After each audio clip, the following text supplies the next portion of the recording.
Ladies and gentlemen, good evening. Welcome to the first session of the Embassy's Let's Connect with Ambassador Marks for the year 2022. My name is Alicia Taylor, and I am the Minister Counselor at the Embassy. It is now my distinct honor to welcome our host, Her Excellency Audrey Marks, Ambassador of Jamaica to the United States. Thank you, Ms. Taylor. To all, welcome to another Let's Connect meeting. And I want to wish everyone, first of all, a happy and a prosperous new year. I hope this is the year that we'll finally be able to put the pandemic behind us, but if not, we have to learn to live with it and carry on and make the most of this year.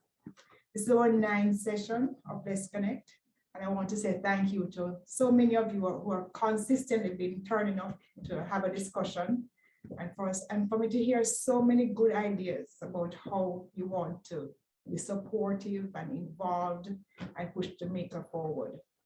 So let me just again say it's very appreciated. Every time you turn out on a Thursday evening to contribute to this discussion, we're grateful.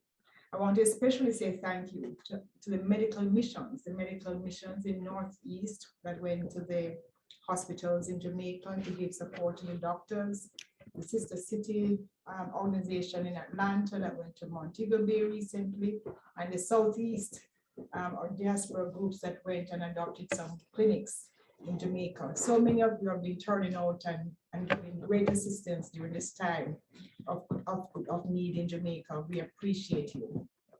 This year, of course, is very special. And this year we call on you more than any other year, because this year is our 60th anniversary of independence, our Jubilee anniversary. So this year, I really want us to work together to do some big transformational projects. So diaspora groups, I'll be calling on you to look at how we can adopt more clinics, more schools, police stations, sponsor more kids. So I'm really looking forward to working with you this year to do some special things. Before I get into the details of today's session, I want, as usual, to recognize special persons with us tonight. And of course, we start with Mr. Tourism himself. We are so happy that the Minister is able to join us, but he'll be properly introduced. The Minister of Tourism, the Honorable Ed Bartlett, is with us tonight, and he'll be properly introduced later on.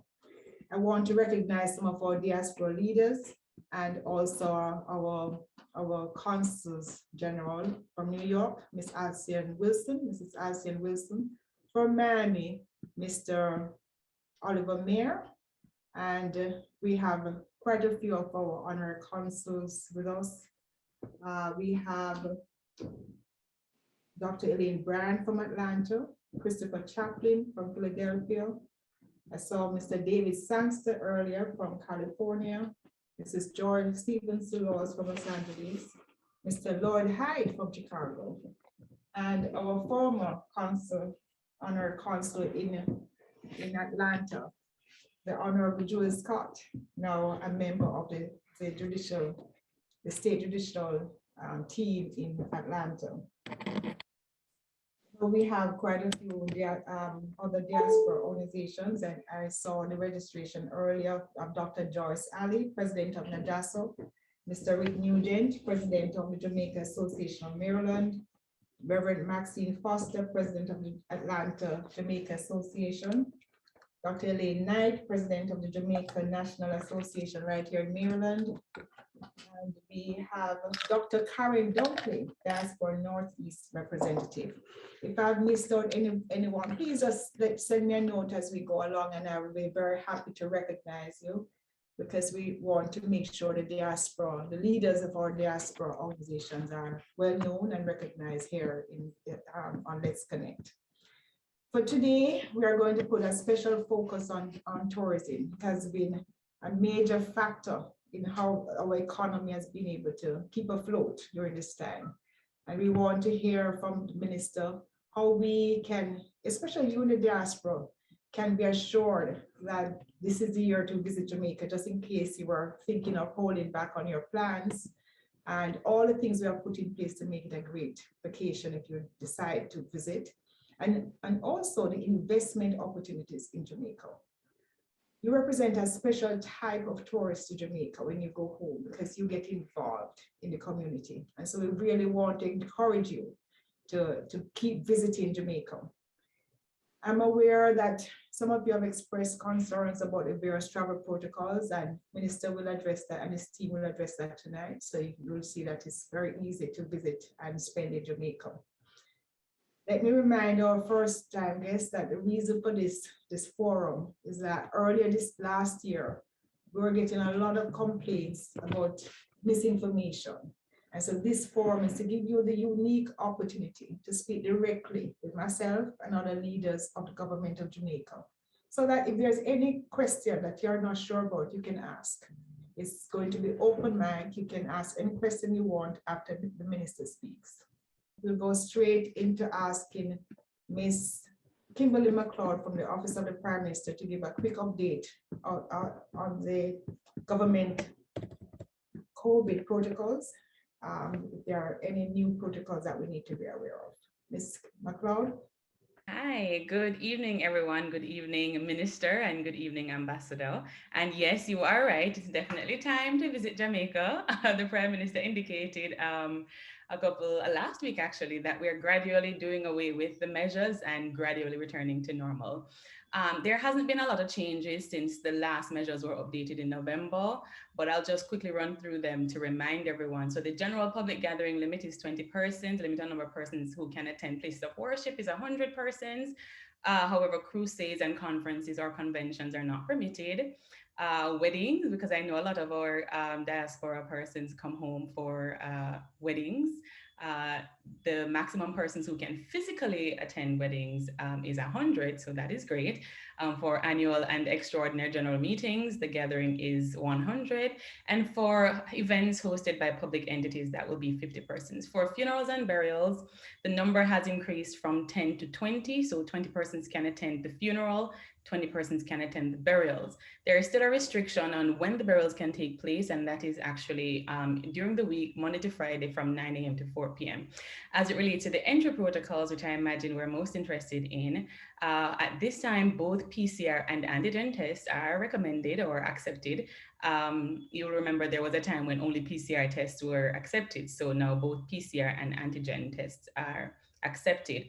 The existing travel protocols remain pretty much in place. If you received a PCR test before coming, you actually do, and it's negative, you actually do not have to quarantine anymore. And you're fully vaccinated, that is. However, if you're not fully vaccinated and you did get a PCR test before coming in, you still will have to quarantine, but you will not quarantine for 14 days, you quarantine for 8 days. As at November 18, fully vaccinated persons who obtain a PCR test as their pretest prior to travel will not be required to conduct another PCR test on arrival. So those are the latest in terms of our current measures under the DRMA. We'll now ask Mr.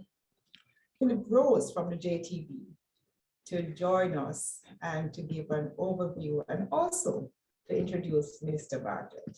Thank you so much, Ambassador. Thank you so much to you and your team for giving us this opportunity. You know, if you would continue, I want to ask you, do you approve of my background? For now, it will pass, Ambassador, but I would prefer to see you in Jamaica somewhere, and I'm sure the minister would support me on that. Okay, thank you. But thank you so much for giving me this opportunity. Allow me also to acknowledge Minister Bartlett, who I'll be introducing shortly properly also. If you would permit me to add a bit of a slight edit to Mr. Scott's opening prayer, I'm sure that the rest of the persons on this Zoom would understand when I ask for a special prayer for Jamaica to beat Mexico tonight in the World Cup qualifying game. Very, very important match going on right now. Yes, I proudly represent the Jamaica Tourist Board. In fact, I represent the the most award-winning tourist board in the world, and I feel compelled to share that with us. It's something that we ought to be very proud of. My colleagues and I have been representing you all. We have been working on your behalf across the United States, Canada, and quite frankly, across the globe now. And I'm very proud of the efforts that we have put in and very proud of the results that are coming out of those efforts. We have our sales team spread across the island. And today I have someone who has joined me. And I should tell you, he's one of our new recruits, very proud of him. And he will be giving you the travel update as it pertains to some of the concerns and some of the questions that have been asked throughout this pandemic. So I'm going to turn it over now to Mr. Kirk White, and then I'll take it back right after his short spiel. Thank you. Welcome, Mr. White. Thank you, Ambassador Marks. Nice to meet you. Good evening to our Honorable Minister as well, and to all the dignitaries and esteemed Jamaicans on this call. Thank you so much for having us. Thank you so much for having the JTB. And Ambassador, if I may actually maintain your posture and also the posture of Miss McLeod, I would say at the end of this presentation, I hope everyone would actually want to plan their next winter escape or their next spring escape or the next summer escape to Jamaica. Of course, we always like to actually see our diaspora community, traveling and going back home and to enjoy the offerings on island. As Mr. Rose said, I'm Kirk White, yours truly, BDM responsible for the Mid-Atlantic area, so the areas of Delaware, Maryland, Virginia, and DC. I'm actually responsible for those areas. But I just want to say that Jamaica has been open for business since June of 2020. Of course, we closed for a brief moment, but then we reopened the borders, and we've been actually doing pretty well in terms of the visitor arrivals. For June of the year 2020, we certainly saw the fallout, but then of course things pick up in 2021, and then we're looking very good for 2022. Of course, the JTB continues to be very positive in the marketplace. We continue to push the brand. We continue to find so many innovative and creative ways of marketing and selling the destination. We've also been getting, positive and confident, messages from the marketplace, especially from our travel partners, of actually continue to provide that confidence in the destination, and also just to also share that the forward bookings are looking good for us. So the posture is we continue to push the brand, we continue to be committed to nation building, and continue to actually using tourism to transform the economic fortunes of the destination. Ms. McLeod touched a little bit on the protocols earlier. I just want to say that protocols is on everyone's lips the moment persons actually are looking to travel. It's the same for our diaspora community. Whenever they are planning to go back home, we can say to you, or I would say to you, that for all the protocols that to travel to Jamaica that you're looking for, you can visit our website, www.visitjamaica.com. It provides information on the entry requirements. So for instance, you know that, or you might be aware that you are required to obtain a travel authorization form or approval 7 days within traveling to Jamaica. You can complete the online application and get that permit to travel to Jamaica. Also, as Ms. McLeod said, there's a negative COVID test that you require 3 days before traveling to Jamaica. So all of those, entry documents and other information on the resilient corridors, also, properties that are actually licensed and registered by the Tourism Product Development Company through the JTB, you can find at the website. So a wealth of information that's there. So I always see that that's the one-stop shop for all protocols and COVID-related information. All right. So thanks again for the opportunity. We continue to push. We continue to actually, keep the brand alive and to keep the brand top of mind in the marketplace. And of course, we look forward to working with you, our diaspora community. Thank you so much. And just one quick question that I wanted to include before Minister speaks is the persons are asking about a PCR test. You need a PCR test to leave Jamaica. All right, so you will find that a PCR test or the rapid antigen test is required 24 hours or 1 day on departure from Jamaica to head back to the United States. Of course, we do have a number of hotels on island that are actually extending that test free of charge for visitors or for clients at the property. We also have quite a number of labs in all the major resort areas offering tests for persons coming back. So yes, of course, testing is compulsory. Testing is mandatory for persons traveling back to the US. Just clarify that antigen test is what is required for most destinations, including the Yes. United States. All right. Absolutely. Yes, absolutely. Mr. Rose, over to you, sir. Thank you, Ambassador. Thank you, Kirk. Well done. Yeah, I already received 2 messages during my little spiel. Sorry, that's my cat behind me. Haha, the world that we now live in. I've been told to speed it up. So that somewhat is going to save me, because if I really were to sit down here and give all the accolades of our fearless leader, we'd be here for quite some time. But if you would permit me, I would like to say personally that, you know, our Minister of Tourism is more than just Mr. Jamaica, more than just Mr. Tourism. He is arguably the Caribbean's leading personality. He is known as the leading authority on tourism. I have personally said this to the minister on many occasions, that I am elated to have the opportunity to even be associated with this agency, Jamaica Tourist Board, that he ultimately oversees. I don't know when this gentleman gets a chance to sleep. He is everywhere. He misses nothing. One of the things that makes me most proud of this gentleman is the fact that he continuously reminds the Jamaica Tourist Board that everything that we do must at all times benefit everyone across the island, and which is one of the reasons why I'm not surprised that the minister has made himself available for this diaspora outreach. So ladies and gentlemen, it is my pleasure, my privilege to introduce to you our Minister of Tourism, the Honorable Edmund Bartlett. Minister. Thank you. Thank you very much, Mr. Rose. And this is a very special moment, I think, for all of us. An ambassador that we have of great value to the destination, and indeed a great contributor to global diplomacy.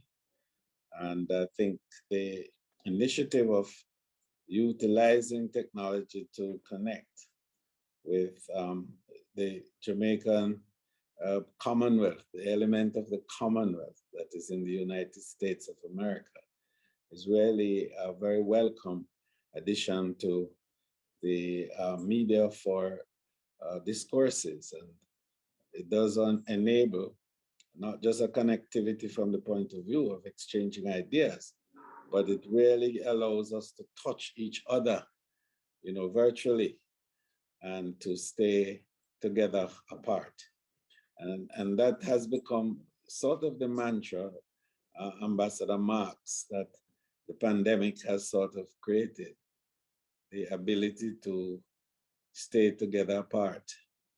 And we have had that wonderful opportunity, and it's only now being extended to everyone in the United States of America. And we want to hail our ambassador for the work that she's doing, and particularly for this initiative, which enables us to stay anywhere I am. Because, for example, today I'm in the Bahamas with the Prime Minister, as one of our local companies that has done well internationally. Sandals opened one of their facilities there. They are in the process, if I'm allowed to say so, of opening a number of them this year in Jamaica. And it is a big statement that we're making about how this little island of Jamaica has the impact on the world in so many areas, you know, in sports, in music, in art, and, you know, in sciences, and in politics, and in diplomacy. And so entrepreneurship is a big area also of impact that we're now making across the globe. And to use this moment during the worst pandemic that the world has seen uh, ever since Anthropocene Earth is a big statement of confidence that our little Jamaica has something to offer to the world, and we continue so to do. So I wanted to use the opportunity also to thank the diaspora overall.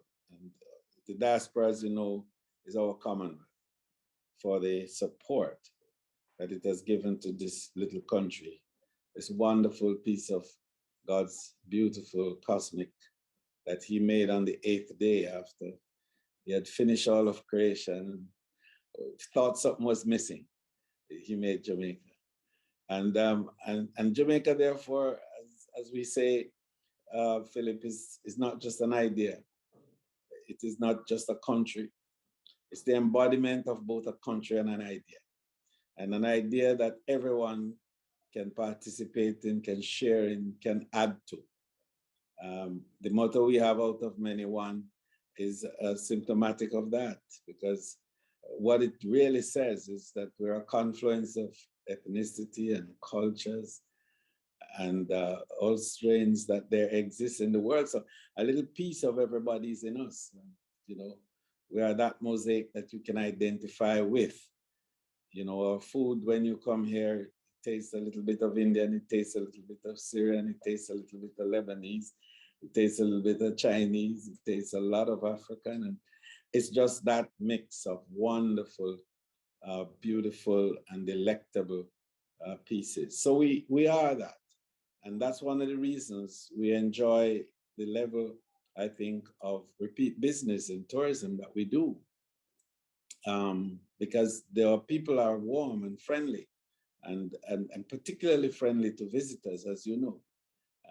And I think it could also be coming from the Judeo-Christian tradition, which sort of exhorts us to be kind to strangers, so, because we may be entertaining angels unaware. And I think that that in some way might very well influence how, against all the odds, and even when we are not as warm and kind to each other, we are very hospitable and friendly to the rest of the world. So I wanted then to transfer my thoughts a little bit to the pandemic and how Jamaica has managed throughout. You know, it's funny that we as a destination were the third country in the world to develop a comprehensive set of protocols as to how to manage this pandemic, getting the attention not just of the Caribbean and the region, but the attention of the World Tourism and Travel Council. And we got the seal for safe travel before the United States, before the UK, before all the major countries of the world. We were the third. I think we were behind Israel. I think might have been the first. So what we're saying is that we started out on the right foot. We then developed a whole series of methodologies to build out competence in various areas of the management of COVID. And we enjoyed, in the initial stages, reasonably tolerable levels of infection. And we have been able, up to now, to keep deaths very low and hospitalizations in reasonably good nick, notwithstanding the varied strains that have emanated during the last 2 years. We opened our economy and our borders in June of 2020, and we have not closed. I think that's a big statement and a positive one, because so many other countries, larger than us, much more endowed and resourced than we are, have opened, closed, closed, open, and have had a level of uncertainty that beyond themselves and us, you know, even to a level where they have not been able to show any tangible signs of recovery to date. Jamaica has recovered. Our economy has grown for 3 consecutive quarters since 2021, and we have brought back 1.6 million visitors to Jamaica and earned some $2 billion US. We lost, as a result of COVID, 130,000 workers from the tourism industry overall, and we've brought back 80,000 of those workers. The investment in tourism in Jamaica continues apace. I just came back from Madrid, where we've settled 3,000 additional rooms. We have on track now for construction, which will begin the first wave of construction started already with Sandals Duns River construction starting late last year. And we are on the 17th of February starting a new 700-room hotel in Falmouth. And we have construction going on now for a 2,000-room hotel in Green Island. And we have a Hard Rock 1,700-room hotel to commence shortly. We have 1,000 rooms of Sandals overall to be done. We have 700 more rooms from Rio. And we have also 280 rooms breathless in Montego Bay to be followed afterwards by 700 secrets in Richmond in St. Anne. We are establishing a new destination in St. Thomas, and that new destination will bring a different type of offering, a different type of product. We are, as I'm saying to the diaspora, I think we've reached the level in room count for the mass tourism. And I'm moving now to high end. So it will be lower density and higher end with higher ADRs and stronger input on value added.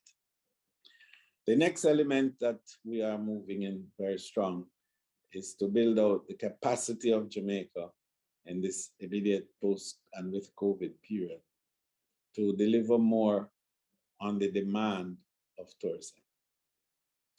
We argue that tourism is an extractive industry because we have not been able to supply against the demand of the industry. We have not been able to produce the agricultural supplies that are required in the numbers, in the volume, in the consistency, the price point, and also at the volume that is required. Recognizing that tourism's consumption patterns are driven by a 24/7 cycle. We don't break. When we have our guests, we have to feed them at a consumption level that is 3 to 5 times that of our locals. And so it is important that the highest level of production and output is available at all times. And when that is not so, it has to be hard. And I think therein lies the issues of leakages within the economy. We bring together, therefore, the potential for increasing the production patterns within our country. And that one has to be driven by investment, local investment or partnerships, public-private partnerships. So we need investment in the manufacturing of goods, various goods that are utilized in the industry. I was talking to the Prime Minister today only about some of these areas. For example, when we look at the demand that we have for agricultural produce, it's 360 million Jamaican dollars per month. 360 million dollars Jamaican per month.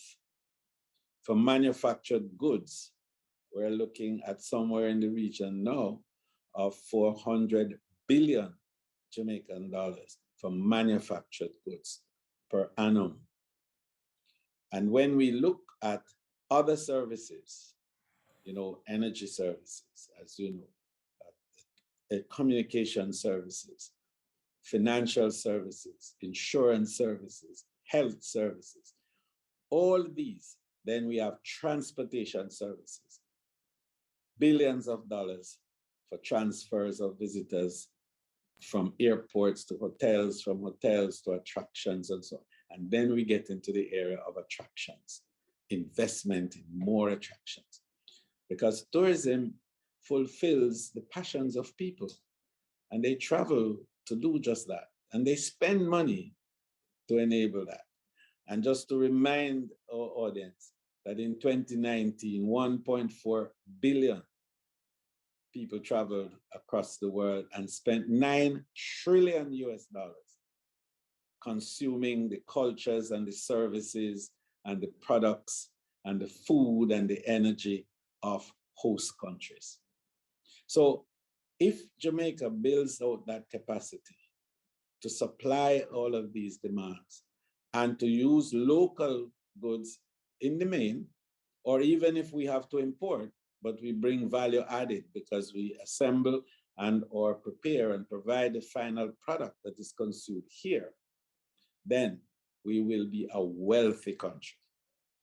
So to do this, it's not just now the local entrepreneurs, but we have a diaspora, we have a commonwealth with enormous wealth and enormous experience and enormous capabilities and enormous talent and skill, but more important, enormous connectivity with communities, with governments, with financial institutions, with universities.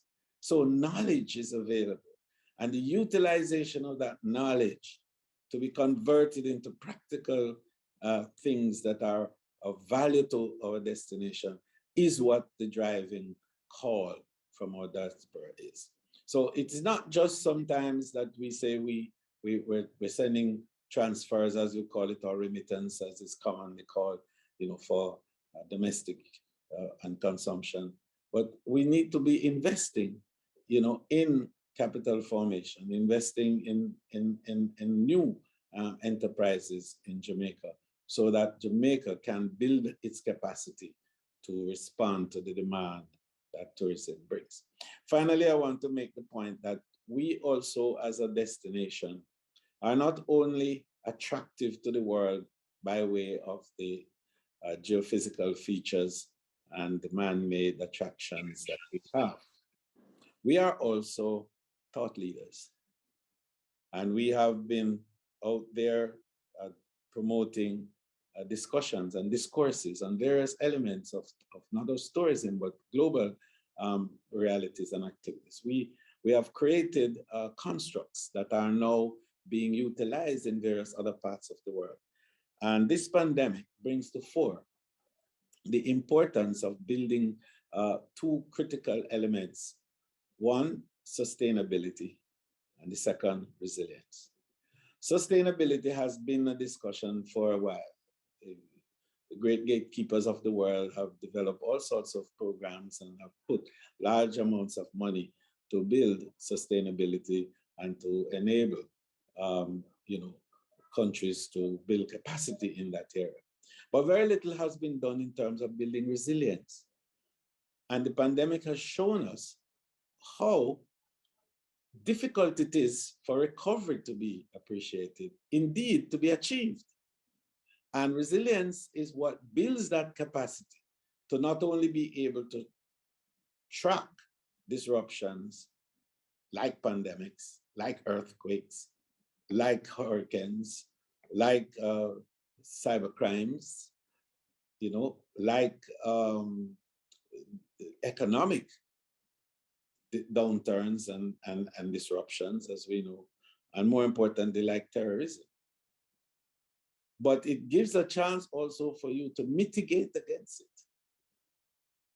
to manage it when it comes, to recover from it, and then to thrive after recovery. And so Jamaica pioneered in establishing the first world as we call it, the Global Tourism Resilience and Crisis Management Center. And that's at the University of the West Indies, which we, Jamaica, little Jamaica, gave to the world in 2018-19.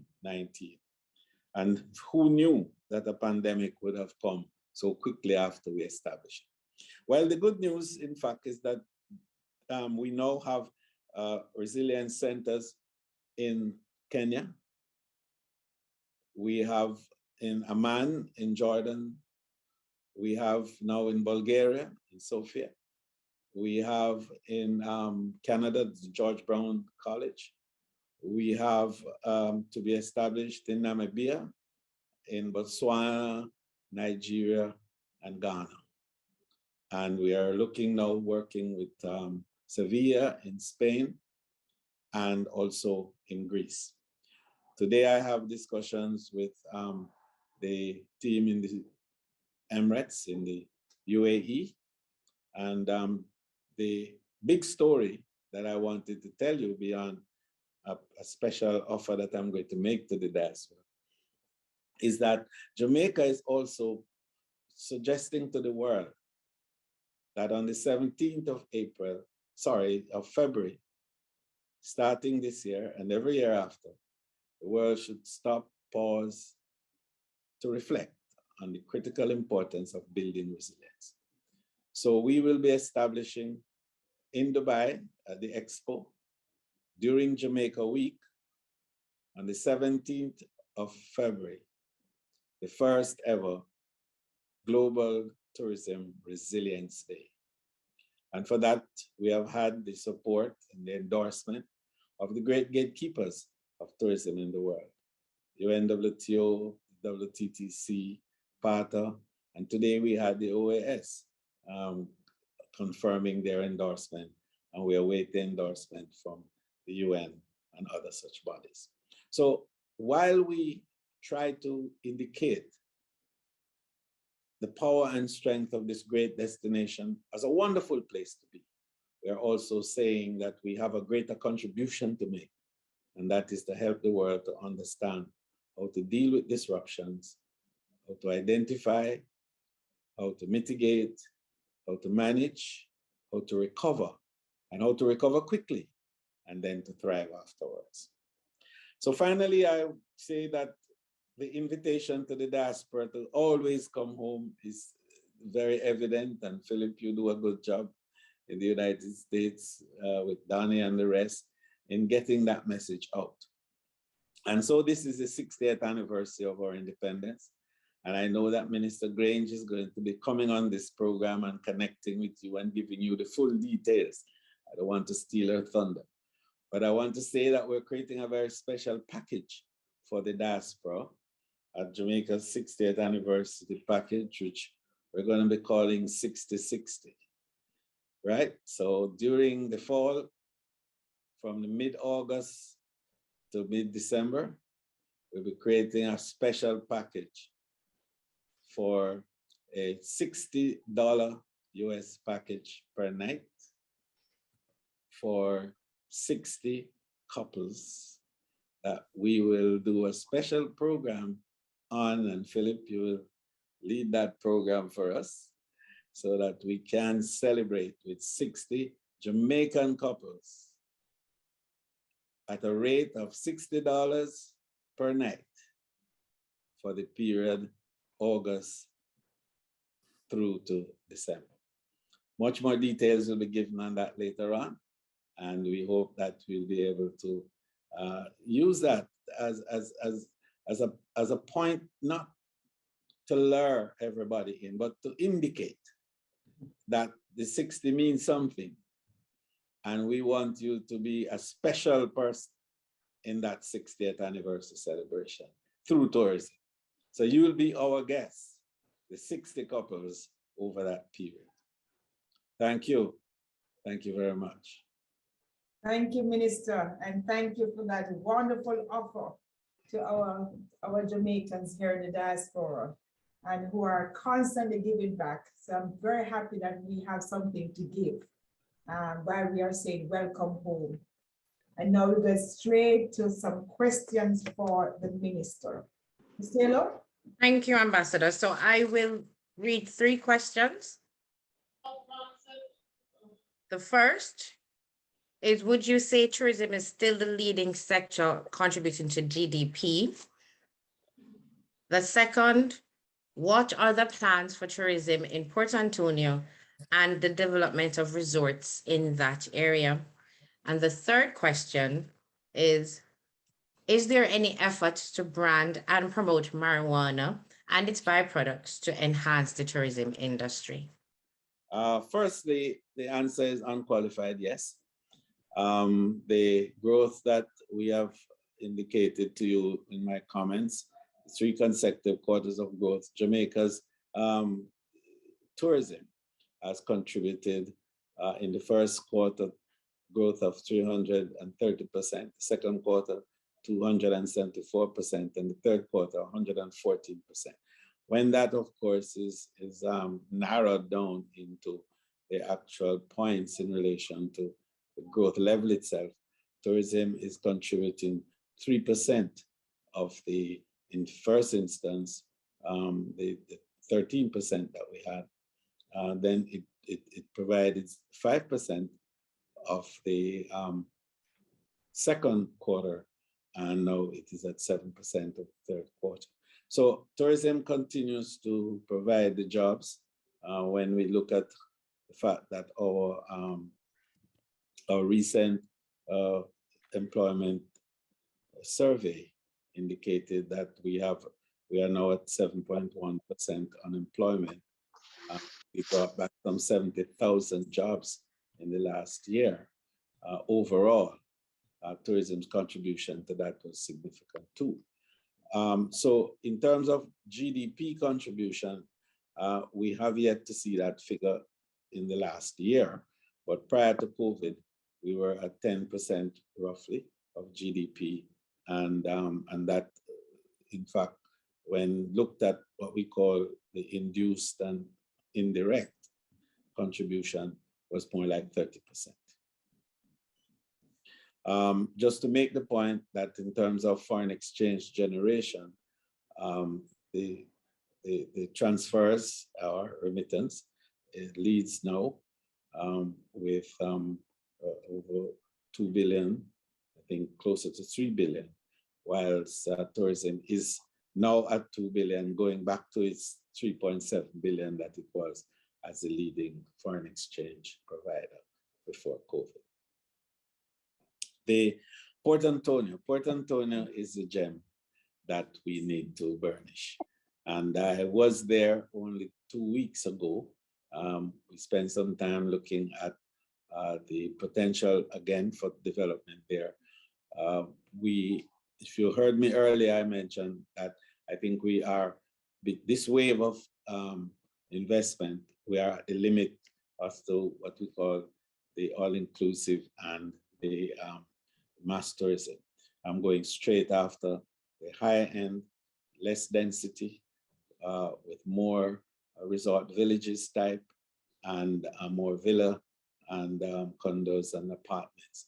So Port Antonio is that center for that higher end of the market. And we're going beyond Port Antonio. We're going to be taking you into the St. Thomas area that I mentioned of the new destination that we're creating over there. So that arc, we're building the highway, the South Coast Highway, which is connecting Kingston through St. Thomas into Port Antonio to connect with the North Highway that we now have. And that will open the area for these kinds of development. Sanders has indicated that the Dragon Bay Hotel, which is a higher-end hotel, will be refurbished, and that hopefully we'll have that within the next 2 years. And I had some discussions with some of the local investors there who also are entrepreneurs and have a large portion of the real estate in the parish, about making that available, making connections with some of our big international partners as well, so that we could do the really higher end product that will be value added, that will enable Jamaica to grow stronger. Finally, the issue of marijuana. Well, the issue of nutraceuticals, I think, is one that excites the tourism product and the attractions, but also health tourism, health and wellness, which is a very important part of the new product dynamics that we're going to be embracing. And I think that marijuana and its applications, commercial use in terms of recreational use, we are not encouraging, but definitely medical use, yes. Thank you, Minister. We'll also now go to, we have persons asking questions on Facebook, on the chat, and on YouTube, but we are going to go to persons on the Zoom now who raise your hand. Yes, we have raised hands. So we'll go first to Dr. Karen Dunkley. Dr. Dunkley? Thank you so much, Ambassador Marks, for having us on the first of the year Let's Connect. And thank you and congratulations to Minister Bartlett on a demonstrated record of performance in tourism, certainly for Jamaica and the rest of the region. You spoke, Minister, about sustainability and resilience, and certainly you have no better promoters and marketers of brand Jamaica than those of us who live in the diaspora. My question to you is emanating from the Jamaica Stock Exchange 2021 conference, where we now know that COVID-19 has brought into sharp focus that 70% of raw materials from tourism need to come from our local sector. And based on the experts, I think we're probably still at a little bit around 20%. So hearing your commitment to sustainability and resilience, can you talk a little bit about what the tourism ministry is doing to bridge the gap between tourism and agriculture so that we can have more money pour into our local economy? Thank you. Okay, thank you very much, Doc. And just to indicate that I'm very heartened by the knowledge that you have of what we are doing, and more importantly, the ability to quickly discern that the nexus between tourism and agriculture is so critical and vital. The truth is that 42% of the expenditure of the visitor is on food. And food is at the heart of why people travel somehow all over the world. It's amazing. So if we're looking at the $9 trillion spent by the tourism sector globally in 2019, easily we could say that a little over 4.5 or nearly 4.5 trillion of that was on food alone. So if we are able to build out the production requirements for agricultural supplies in the industry, Jamaica, just by agriculture alone, would be wealthy. We have recognized that we have to move away from the traditional way in which we produce in the agricultural sector to enable us to have a level of sufficiency of supplies that will meet the need, the daily need of the tourism sector. 4.3 million visitors we had in 2019, and that's where we're going. By the end of 2023, we should be there again. This is a good opportunity for us to reset that process, to bring larger farmers into play, to bring more acreage into place, and also to educate the farmers better in terms of production methods and practices. So tourism has been doing that through the Tourism Enhancement Fund and the linkages department that we've established. We've spent millions of dollars in the last 2 years in particular, and even during the pandemic, to buy equipment for farmers and to give to farmers. We are now in a program with the World Bank for, I think, 40 million US dollars to build capacity in our local farmers to supply for tourism. We've used technology also to create an app that will connect the farmer with the hotels. so that the little farmer anywhere in St. Elizabeth or wherever can be in direct touch with the suppliers and the purveyors within the industry, so trade can take place. And that's a very important point of connectivity that we have been able to establish. Now, we have to look at agro-industry as well. So more factories have to be built to do canning and to create the necessary production outcomes for tomato paste, for pepper mash, for nectars and jams and jellies, and all of those items that are utilized so heavily in the tourism industry. Today, for example, as I said, PM and I were in the Bahamas looking at some products, and we're saying that just take eggs, for example, to produce the eggs that the industry required is a massive task overall. And we can have communities that are producing these along with the big companies that also are involved in it. So we are providing now through loans at the Exim Bank. Tourism Enhancement Fund put 1 billion Jamaican dollars in the Exim Bank to be on lend to small and medium enterprises producing goods for the industry, including farmers and including community providers. And we're emphasizing community providers because it is so easy for the little farmer to just move his supplies straight across the road to the hotel. And I have a good example to give you. In Lilliput, which nobody would regard as being a production center for any agricultural goods, we have been able to set up backyard farms in there with locals, and they supply tomatoes and lettuce, fresh lettuce and tomatoes and pepper and so on across the road to Iberia Star. And that's the kind of thing that we want to encourage more in various other areas across Jamaica. So while we are looking at the larger farms, we just had 2 1,000-acre farms put to producing winter vegetables for the industry. And we are trying to convert some of the old sugar lands also for that production. We are also encouraging local people within the tourism areas to produce the eggs and the poultry meat and the fresh fruits and vegetables that the industry will need. Thank you, Dr. Duncan. Thank you, Minister. I know you'll have to go shortly, but we have 2 more questions, and I also want to make sure that every persons are paying attention when you're speaking. So we heard that you have a target this year of 4.3 million persons to come back to Jamaica. But during the COVID period, the height of the pandemic, you were able to get a certain number of visitors back to Jamaica over the past year. And so I want to just ask the audience, the first person that can give the answer after listening to you, what is the number of persons you have brought back over the past year? How many millions?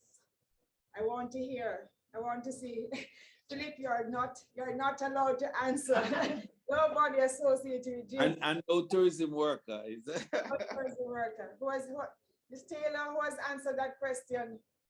I want to know who has answered. It's in the chat, please. Sorry?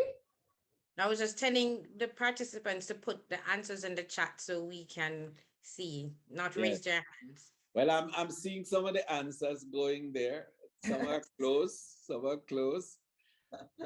Some are very close in terms of I'm not sure whether they are saying dollars or they are saying number of visitors. Okay, if you're listening, you'd have heard you brought in a certain amount in money too, certain billions. Yes. Millions. I think some are putting money and some are putting. If you don't give the answer, you'll get a prize, and it's a big prize.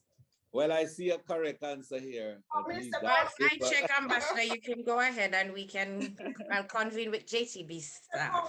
That correct answer, the person who did it, so we can give that person 1 week, 1 week for 2 hotel stay at Jewel Grand in Montego Bay. Who is that person? Wow. Not that. Go ahead, Minister, the person that you saw. No, and I can't recall the name because they keep flashing across the screen.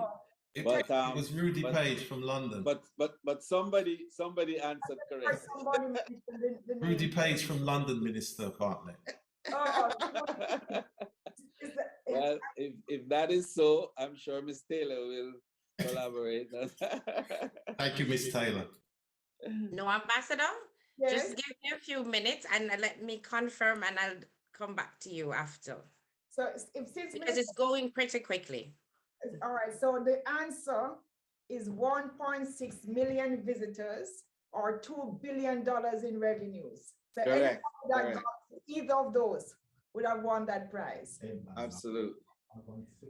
Yeah, so call out the first person would have been If you Edmund. had more than one person winning that, I could look at involving them in the 60 by 60. Excellent. Right. Great. The person, Ambassador? yes. Edmund Loban. That's the first person to have said 1.6 million. Okay, great. So can you ask Mr. Rabon and Minister, let me just identify two other persons and have It had to be an Edmund, eh? as long as there's no relationship, otherwise we're going to identify Daniel Coswell and Mr. Ian Edwards, who both had their hands up, and just ask them to unmute. And we will, did Mr. Loban unmute? And we'll just identify him and he will get his prize of a week for two at the wonderful, beautiful Jewel Grand Hotel in Montego Bay. And we have the couples prize coming up at the couples resort, so stay tuned. But Mr. Edmond? Yes. Yes. You have just won yourself a beautiful prize. Where are you? There you are. Okay. I think I just saw him, his face from the screen a while ago. Congratulations. Congratulations. Thank you very much, Minister. I appreciate it. Okay. Very well, Edmund. Congratulations. I look forward to seeing you myself when you come. Okay, great. So we'll be in touch with you. Please send us your details in the chat of how we can contact you. Thank you. We go straight now to Ms. Coswell, Janelle Coswell, and Mr. Ian Edwards, please also unmute. Minister will have to leave shortly, so I'll take two more questions.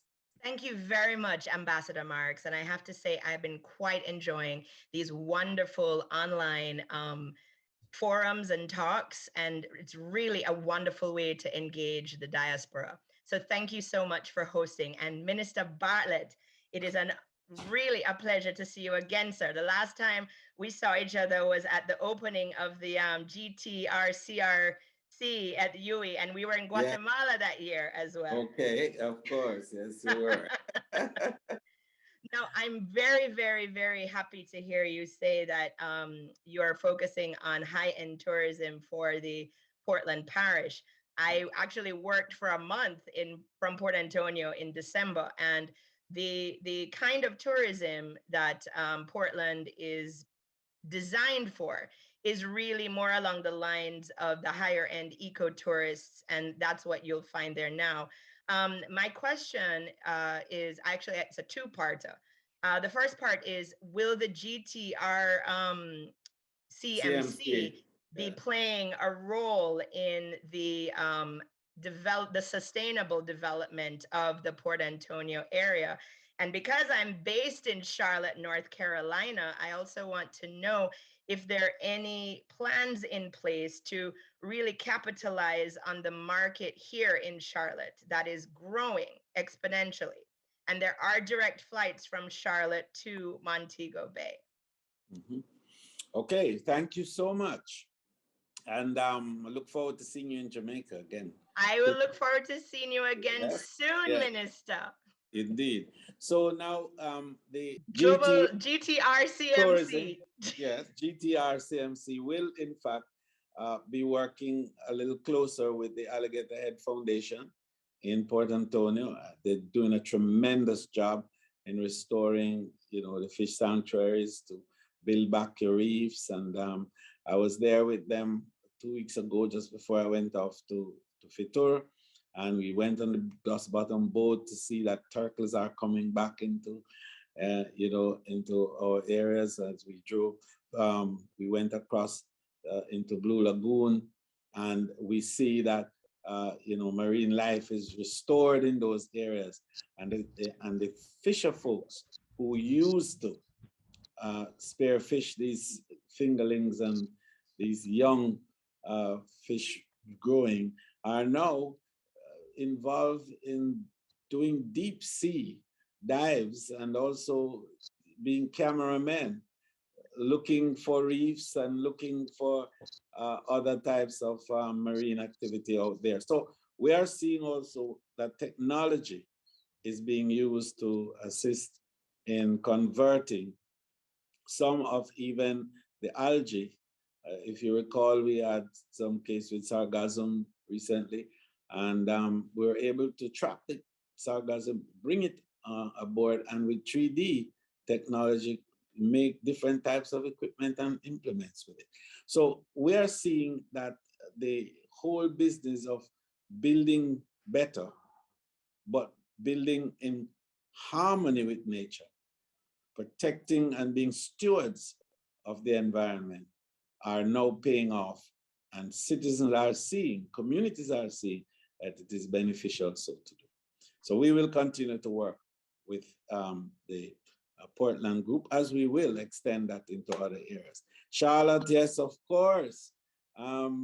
We are getting some new flights out of those areas, and I think that Philip will have something to tell you about some new flights to American Airlines out of Texas and Houston, Austin, Texas, and in that entire belt with Charlotte. So we are excited about being able to serve that community better and to create greater connectivity from the middle of this year onwards.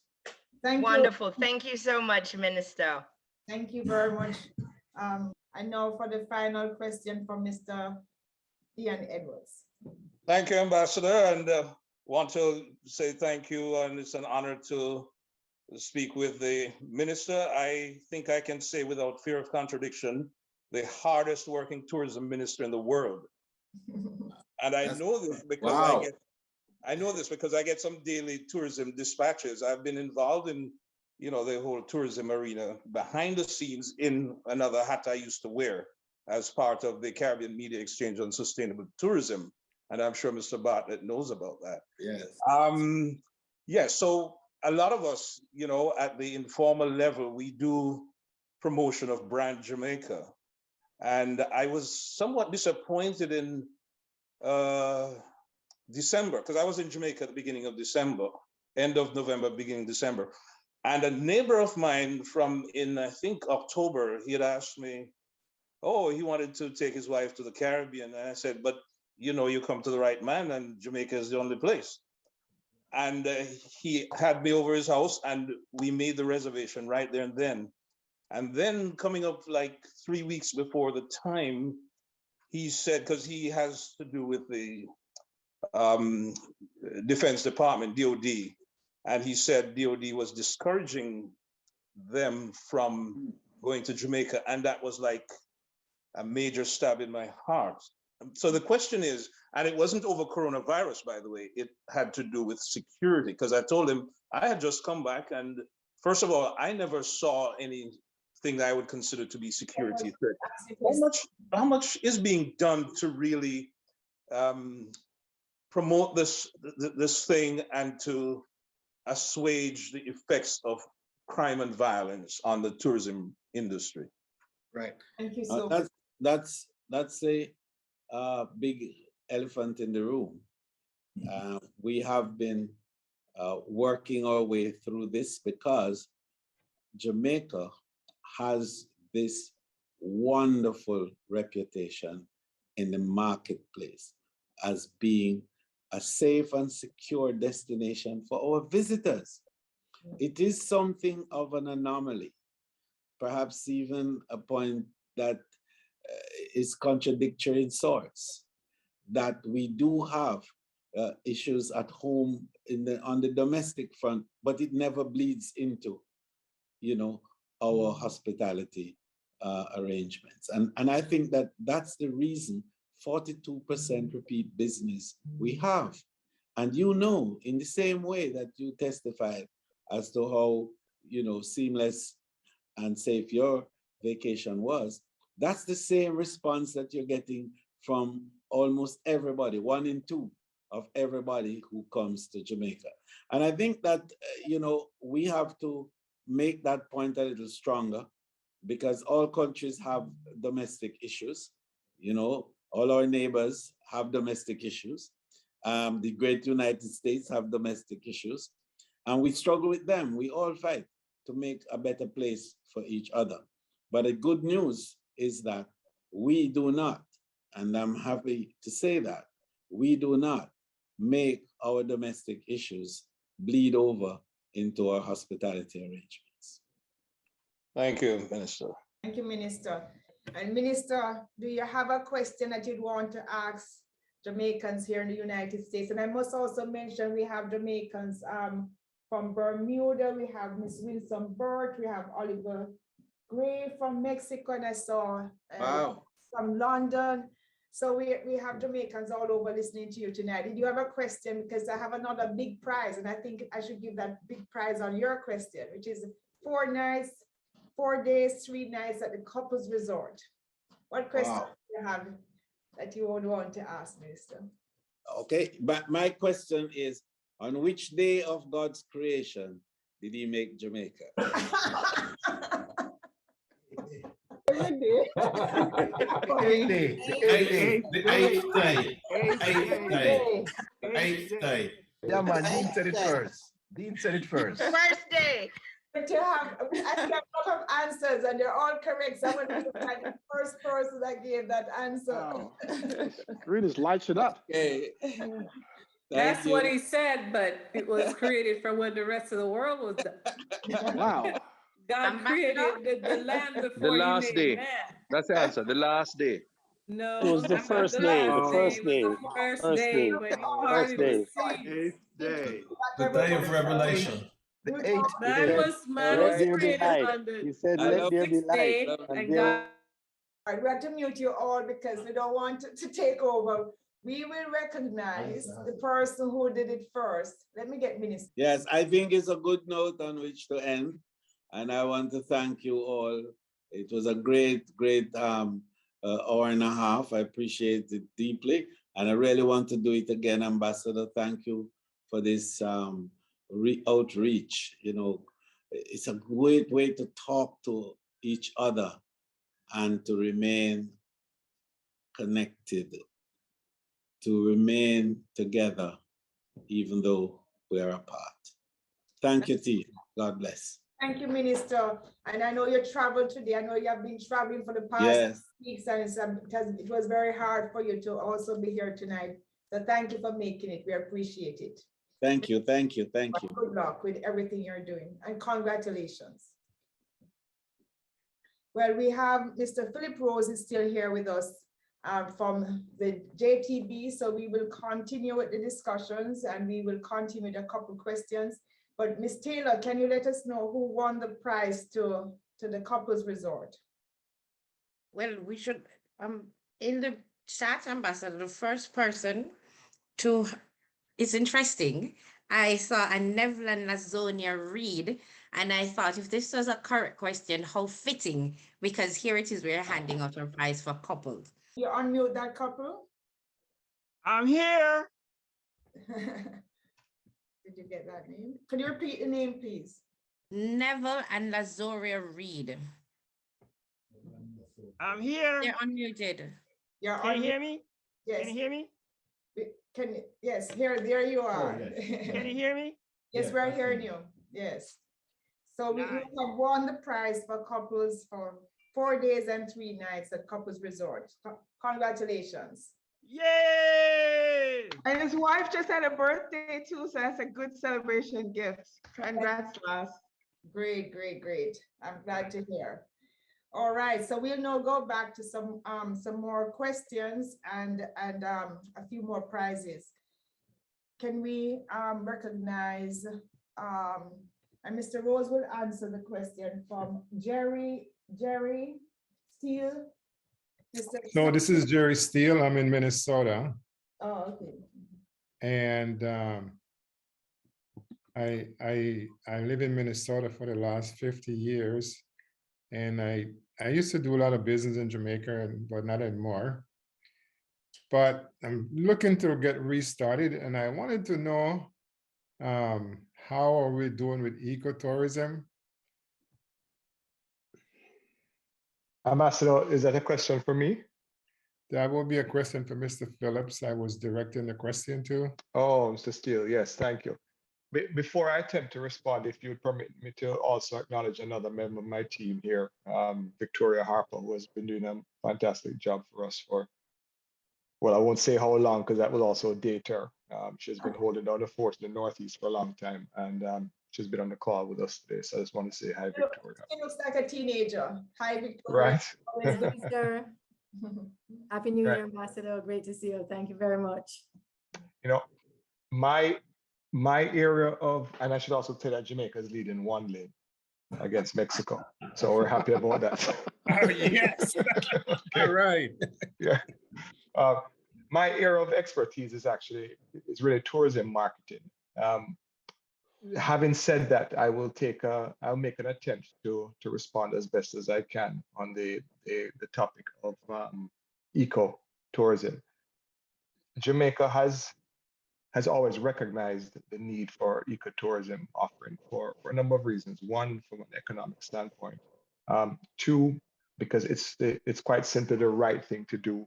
And three, it is the only way that any destination in the Caribbean can really ensure that we have a tourism product to enjoy for future generations.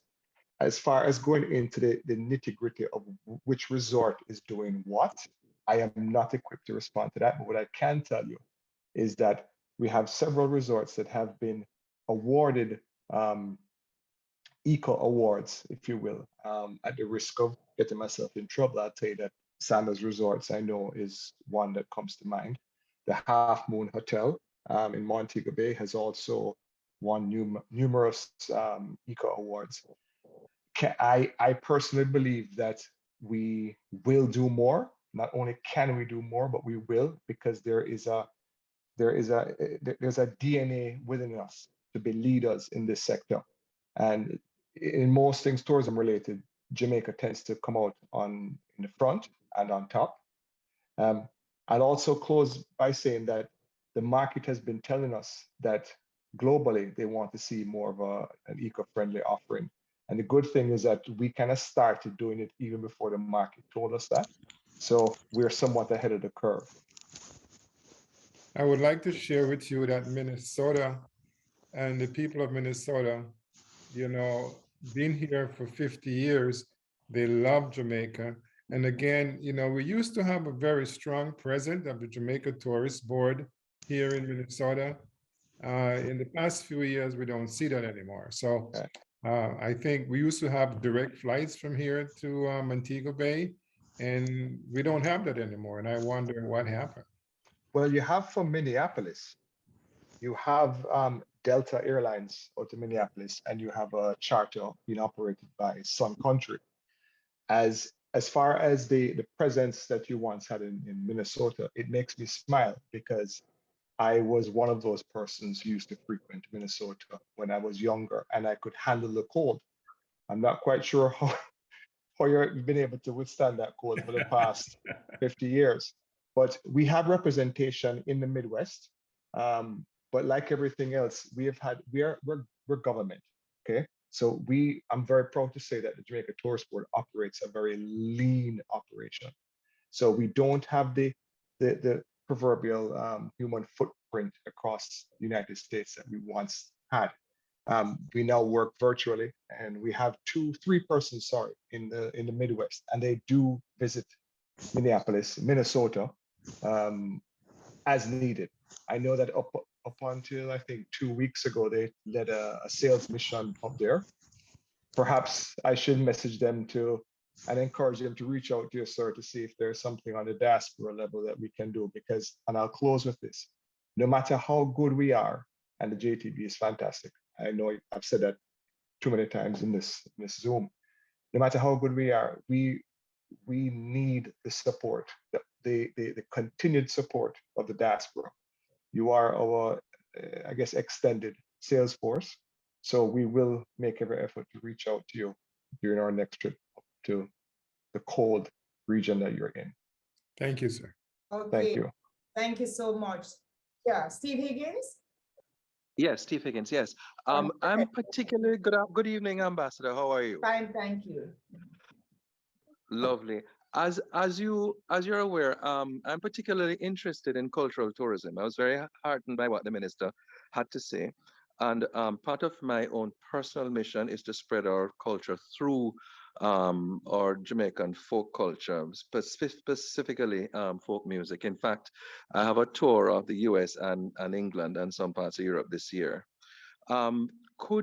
Is there any, and perhaps this was for the minister, is there any initiative that's being driven on cultural tourism?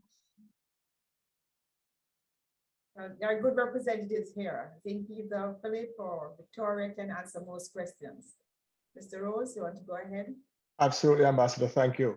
Steve, good to see you, even though your camera is off. Oh, I'm sorry. Hold on. I'm from the country, you know. There you go. Good to see you, man. Doing some wonderful work. I've been following you online. This is the perfect year to have that question asked. Thank you, sir. Thank you. Yeah, man. Thank you, Steve. This is the perfect year to have that question asked.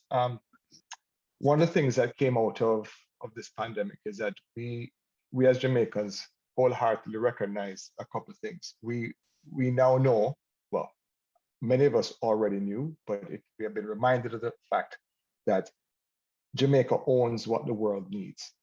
I know at the risk of sounding overly cliched, we've used the term one love on countless times. Reggae music has that rhythmic vibe. Sometimes during some political unrest here in the United States, that they used reggae music to evoke a sense of, I guess, rebel thoughts. Sometimes you have to rattle the cage to get things done. And no matter what the time required, a part of Jamaican culture was able to provide what was needed. I think the world knows that. I think sometimes we ourselves in Jamaica, we need to be reminded of that. And as such, we need to start, well, we have been over the years packaging more of our cultural tours, going into areas that, dare I say, tend to be overlooked at times, because the world has told us that as much as they adore our beaches and our swim-up bars and our fancy hotel rooms and our villas and such delights, there is also a place for some of the other aspects of our culture. We're seeing that now. So as to answer your question in short, Jamaica 60 is giving us the opportunity to package some of these itineraries and take it to the world. I had a call today with some of my colleagues, and one of the things that we're looking to do, and you're going to be the first group to hear this, one of the things that we'll be doing as a part of the Jamaica 60 celebration is we're going to be putting together we're going to suggest packages. Let me go back to me. So my daughter was born in Texas. She lived in Canada, and now she lives in Florida. But if you ask her, she'll tell you that she's a Jamaican. And she grew up hearing about her father eating roast corn at National Hero Circle. She grew up hearing about my love for Asham. Yes. And so she asked me the other day, and she's 11 years old, She asked me the other day, she says, Philip, Daddy, next time we go down to Jamaica, can we do some of the things that you always spoke about? Yeah. And that resonated with me. So we reached out to a couple of our DMC partners, destination management companies, and asked them to put together some itineraries. They've jumped on it. And as such, Jamaica 60 is a time that we're going to flood the market with some of these itineraries that will showcase much of our culture in all aspects. Excellent. Thank you. All right, thank you. We will, before we go to the next question, Ms. Taylor, did you have an update on who won the prize for the Southwest ticket to Jamaica? Yes, Ambassador. And the lucky winner is Rookie Wilson. Congratulations. Can you unmute Mr. Wilson? Let me see who that is. Thank you. Oh, Miss Wilson. Okay. Okay. Yes, thank you. Much appreciated. Wonderful. So we'll be in touch with you, and you have a ticket to go home and celebrate with us the 60th anniversary of our. Thank you. Love that. Thank you. Wonderful. So we now go to the next question from Ms. Sharon Seymour. Ambassador Marks, thank you so much for conducting these meetings. I briefly met you several years ago here in California. We were in Long Beach, and I spoke to you about a girls group called Global Girl Media, and you were so open to that. Nonetheless, let me move on. Mr. Rose, yes, I have been here in the United States for a long time. Came here as 10 years old, and now I'm a grandmother, but never forgotten my culture. And everywhere people said, I hear something there. Where are you from? I said, Jamaica. They go, oh, I love Jamaica. But where do you go to really see Jamaica? I'm tired of the beaches. Everything is beach. We want to see Jamaica. And I said, yes, Jamaica has so much that is not really advertised and promoted. And many Jamaicans themselves don't know about some of these places. We had a family reunion back in 2017, and we met a tour guide, and he posts things on Facebook. And one of the amazing things I want to see when I go back to Jamaica is the Fire Rock River. That's something that a lot of people don't know. And then I'm seeing like the cave, Green Grotto Cave. I knew about that, but there's one. But yes, people want to go, and not just Jamaicans. We're speaking of Americans. And so I here would love to partner with you. I'm in California, 40 minutes from Disneyland, and I have a Jamaican catering business that I was looking for ideas to promote Jamaica and to attract people. Because, oh, Jamaican jerk, is it sweet? I said, no. Authentic Jamaican jerk is not sweet. Because you have a lot of the stores that put sweet things in because they know that people like sweet. But when they taste the authentic, and you can reduce the amount of spice you have in it, because some people can't stand the Scotch bonnet pepper. And so I'm here, and my company is called Jerklicious, and our tagline is "Taste it to delight your palate." That's one. Okay, number two, I'm not sure who would answer this question, but how can someone like myself in the diaspora partner with some of the tourism development that's happening? I would love to participate in agriculture and accommodations. Both sides of my family have land there that's just there. And lately we've all tried to come together because we're all over the US, England, New York, we're in California and Canada. And so we decided that we're going to use all this land my grandfather left that's been just sitting there in St. Elizabeth and do something with it that's community-based. And we thought about agriculture and teaching the youth and other farmers there, like I heard about the chicken farm, the lettuce, the tomato, all those things, the eggs, all those things. Yes, Jamaica can be sustainable. Jamaica has everything. Ms. Seymour, just because of the time, but what you're saying is very interesting, and we are going to speak more about it. But what I'm getting from you is that you're asking for ways to really be involved and use some of the assets you have in Jamaica that is not being used right now. And so we here at the embassy and at the consulates in California, we are also going to be in touch with you, because we believe there are opportunities also to partner with local persons and local organizations. Persons here in the diaspora partnering with local persons can also get things moving. But let me also ask JTB to answer if there are any programs that are available to persons here in the diaspora who want to get involved by using their lands or any other asset in Jamaica, and also their business here, such as the catering business that Ms. Seymour has. The short answer, Ambassador, is yes. Long answer would be the easiest thing to do. Feel free to email me, call my office. Anything to do with development would go through JAMPRO.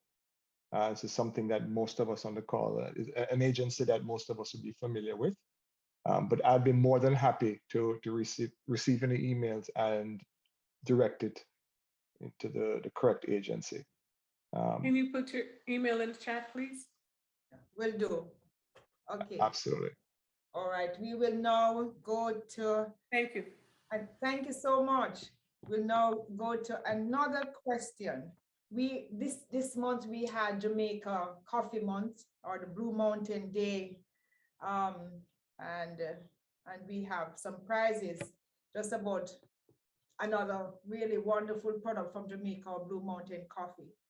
And so we want to ask, I don't think persons will know what is the theme of the coffee month. I need another question. What is the other question? What's the #1 coffee in the world? Let's put that in the chat. And we have a package for you. We have 2 packages to give away because we know that more than one answers will come in. And now we go to Mr. Patrick Beckford for your question. And thank you very much. More questions, and then we have 2 more prizes, and we'll then call it tonight. Okay, so my question is straight to the point. I'm sorry, my friend Minister wasn't here, but maybe somebody from JTV. The big concern I have is the monstrosities that are being built on our beaches. It's very, very concerning because right now, for those who live in Florida, the South Beach, Miami area, because of the buildings of all these hotels around the South Beach area, it's impacting the coastline. So we're building all these hotels on our coastline. Is there any plans to really rethink this at this time? Because the environment is of a serious concern for me. The other question that's relating to that, in building all these monstrosities, I know of the beach authority signs. I usually grew up as a kid in Falmouth, all around the beaches there, that says, in a sense, accessibility to every Jamaican to the beaches. And my concern with all these hotels, and they're locking out the Jamaicans, as a traveler, every island I've been to in the Caribbean, there's accessibility. I mean, Antigua was the latest one I stayed. Accessibility to locals. They only can't use the facilities of the hotel. Why in God's name this is happening in our country, where we're locked out of maybe about 70 to 80% of our beaches, the local folks? Thank you. Thank you, Mr. Beckford. Always a strong advocate. Good to see you. Mr. Rose, I hope you can put his mind at rest that as Jamaicans, we always have access to our beaches. Absolutely. I mean, so to be perfectly frank, well, 2 things I'll say. First of all, I agree with you, Mr. Beckford. I wish the minister was here so he could answer that question. But listen, at the end of the day, I know it sounds almost too simplistic of a response, but very often our topography lends to that, to making it a tad bit difficult to get to some of these beaches. I lived on the famous 7 Mile beach of Negril. Okay, I'm a local, born and raised in Jamaica.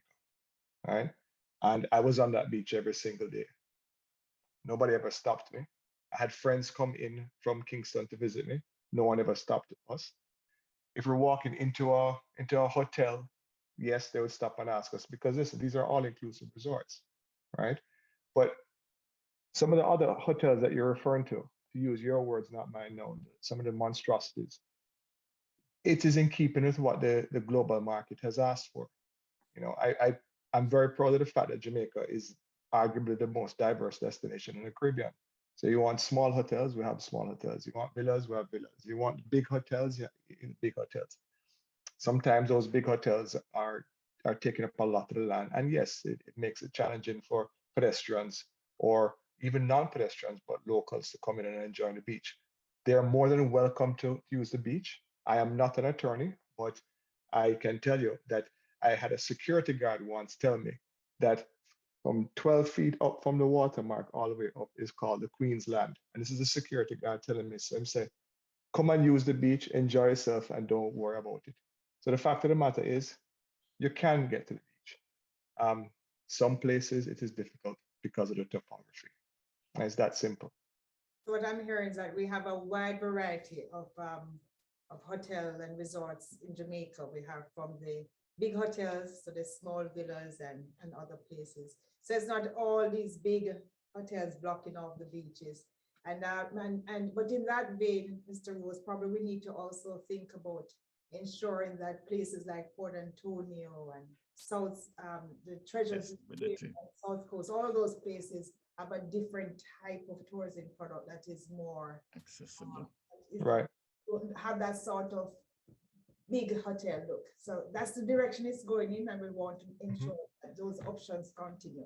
Thanks for that question. Let me now go to the final question from Mr. Andrew Sharp.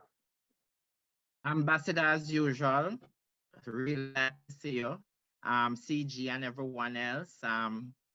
My question is, we know that in the world, 15% of the population is affected by disability or experience some form of disability. And we know that Jamaica just enacted and gazetted the Disability Act of 2014. And one of the key areas in the act is the right to employment. One of my questions is for I wanted to address it to the minister, but probably JTB can shed more light. Is there a program for the disability community to be able to work in the tourism industry? Are there career readiness program available for persons with disability that will be available to Jamaica? And Ambassador, I'll be reaching out to you to work with your office since we plan to roll out a career readiness program throughout the region for disability community. So I want to know if there's a program in place and are there plans for that, because we got to take care of our community. And you know, I'm a staunch supporter for persons with disability. And then the second question is the support of diaspora organization, events and festival. Kudos to JTB for partnering and engaging and supporting diaspora events. Will there be additional funding in place to support more diaspora events that helps to promote the brand Jamaica right across the United States and the and all the other rest of diaspora in the world that offers festivals and events? Thank you. Thank you, Mr. Sharp, for that question. Before we go to the answer, let me just ask Ms. Taylor, did we have a winner for the question on 4 previous guests on Jamaica Connect? Yes, we had handed that one out already, Ambassador, for the Southwest. So for the coffee packages. Oh yes, that was okay. For the coffee packages, the 2 winners are Mrs. Johnson and Cardella Lyon. Can we show those persons? Johnson, okay. Thank you. Thank you. And so we now have, and we'll come back after we hear the answer from Mr. Rose. The last question is going to be, something related to the embassy. We want to know, when was the Embassy of Jamaica in DC established, and who was the first ambassador? And you answer that question, we'll come right back to you for a week at the Ayurveda Resort in Negril, where you're from, Philip. So we have a lovely resort in Negril that you will be able to go and enjoy part of the 60th anniversary celebrations, independence celebrations. But before we, and please put your answer in the chat and let us leave Mr. Rose or Ms. Harper a chance to answer those questions from Mr. Sharp. It's a very hard question. Definitely, but one that I won't back down from, because at the end of the day, we're all in this thing together. So, you know, Mr. Sharp, I will tell you this, I share your passion. I have relatives of mine who I would say have similar special needs. And it's subsequently something that I pay keen attention to whenever I travel. Whenever I travel on business, spreading good Jamaican love across the world, I look out for the hotels, for the transportation services, the restaurants and such delights that can cater to this segment of our population, our global population. And I'm proud to tell you that a lot of our hotels, I'm not going to lie and say all, a lot of our hotels have started making the corrections, if you will. Because as you can imagine, building codes have changed since many of our hotels were first built. Whenever hotels are now upgraded and renovated, they factor in the need to have accessible, not just rooms, but a fully accessible property. And that desire to do the right thing is not focused exclusively on what can we do for our visitors, but it has now transferred over into how can we hire some of the persons that fall into that category. I personally have seen special needs personnel, and I don't want to list the hotel because I don't want to give any one person advertising because I might miss somebody else, but one of these mega hotels that Mr. Beckford was alluding to has gone out and hired special needs staff members.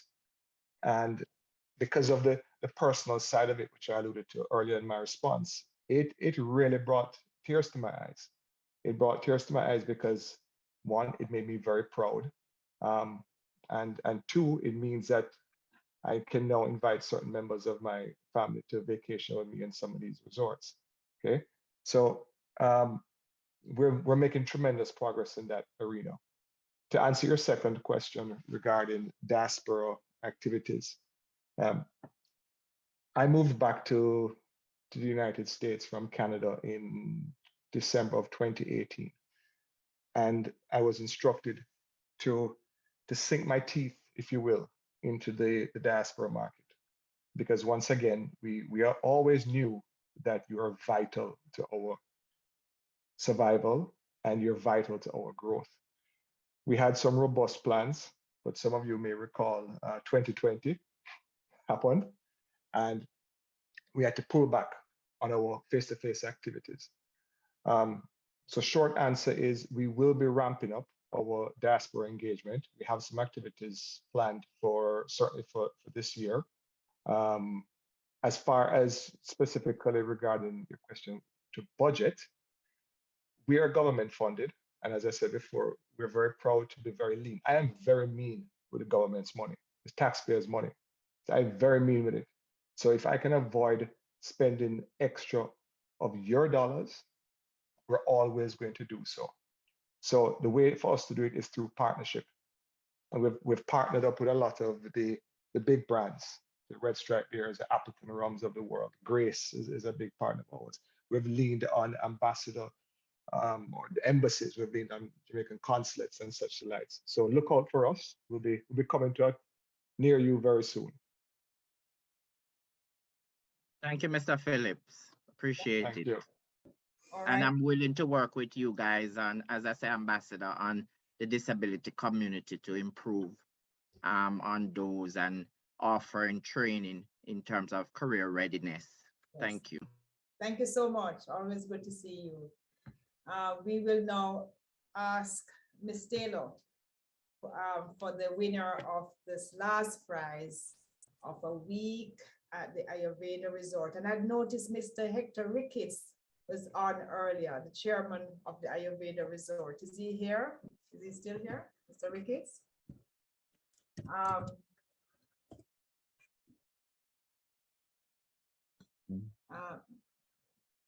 Ms. Taylor, did you have the person? Yes, Ambassador. The winner is Mr. Ian Edwards. And the answers for those who weren't sure of the answer, the embassy in Washington, D.C. was established in 1962, and the first ambassador was Sir Neville Noel Ashanai. That was established in 1960. That's second prize. That is 60 years, 60 years. So we are celebrating 60 years of being here in Washington, representing Jamaica, as we Yeah, a whole heap of people. Anniversary of independence. Mr. Ricketts, I want to just recognize you as we thank you for your generosity and support. As you want to say hello? Good evening, Ambassador, and good evening to the members of the diaspora. I'm very impressed by this evening's presentation, and I applaud you and the Minister and the PM for the work that you are doing. And to those connected tonight, let me tell you, and I'm sure you'll confirm that the Honorable Audrey Marks is truly an ambassador. And as we have invested millions of dollars in a hotel venture called Ayurveda Resort in Jamaica, we had obstacles in the beginning, and after meeting Ambassador in 2019, we have seen those obstacles disappear. Jamaica is a lovely place. Our founder, Patricia Smith, a nurse practitioner, is currently in Jamaica enjoying the sunshine. And we are nestled between some of the big hotels in the grill, but we are not intimidated at all. We are inspired, and we have great plans to invest more in Jamaica.